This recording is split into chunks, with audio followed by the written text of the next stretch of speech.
বেঙ্গালুরুর হাসপাতালেই প্রাণ গেল মুর্শিদাবাদের ৩ পরিযায়ী শ্রমিকের। হরিহরপাড়ার খিদিরপুরের বাসিন্দা জাহেদ আলী, বহরমপুর থানার নাগরাজলের বাসিন্দা মিনারুল শেখ ও তাজিবুল শেখের মৃত্যু হল সোমবার। গত সোমবার রাতেই বেঙ্গালুরুর বিরোধী কিরামনি এলাকায় শ্রমিকদের থাকার ঘরেই অগ্নিকাণ্ডের ঘটনা ঘটে। অগ্নিদগ্ধ হন বহরমপুরের নগরাজলের বাসিন্দা মিনারুল শেখ, জাইবুর শেখ, তাজিবুল শেখ, হাসান মল্লিক, নুরজামাল শেখ, শফিজুল শেখ এবং হরিহরপাড়ার খিদিরপুরের বাসিন্দা জাহেদ আলী। 7 জনেরই চিকিৎসা চলছিল হাসপাতালে। শুক্রবার ভোরে হাসপাতালে মৃত্যু হয় হরিহরপাড়ার বাসিন্দা জাহেদ আলীর। কিছুক্ষণ পর মৃত্যু হয় বহরমপুরের বাসিন্দা মিনারুল শেখ ও তাজিবুল শেখেরও। মৃত্যু সংবাদ বাড়িতে পৌঁছতেই কান্নায় ভেঙে পড়েন পরিবারের সদস্যরা। আমি তো আমাদের দূরে একটু বাড়ি, আর এখানে বেটারা থাকে।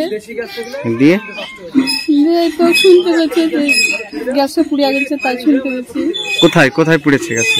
ওই তো ব্যাঙ্গালোরে কাজে গিয়েছিল নাকি? কতদিন আগে কাজে গিয়েছিল? তা ওই 1 মাস হবে বোধহয়। 2 মাস 10 দিন তাই বললো? হ্যাঁ তাই হবে। কিভাবে পুড়লো কি শুনলেন? আমি তো শুনতে পাইনি কিভাবে পুড়লো, আমি তো দূরে আছে।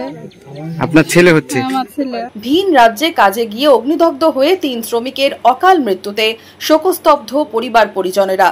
এখন গ্রামে দেহ ফেরার অপেক্ষায় পরিযায়ীর পরিবার।